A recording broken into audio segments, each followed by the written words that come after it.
সিদ্ধান্ত নিতে পারবে।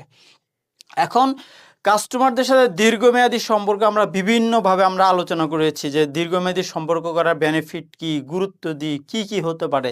আসুন আমরা এই বিষয়ে ছোট কিছু তথ্য শেয়ার করি। দীর্ঘমেয়াদী সম্পর্কের গুরুত্ব, বিজনেস প্রবৃদ্ধি। আবারও বলেছি যে ব্যবসায় প্রবৃদ্ধি হবে যখন কাস্টমারদের সাথে দীর্ঘমেয়াদী সম্পর্ক বেড়ে যায়। যে কোনো পরিস্থিতিতে কাস্টমারদের সাথে সুসম্পর্কের বন্ধনটা অটুট রাখতে হবে, যাতে সম্পর্কটা কোনো কারণে ভেঙে না যায়। সম্পর্ক ঠিক রাখতে হবে এবং এই ঠিক রাখার জন্য কিন্তু আপনাকে সময় ইউটিলাইজ করতে হবে, অনেক বেশি সচেতন থাকতে হবে আপনাকে।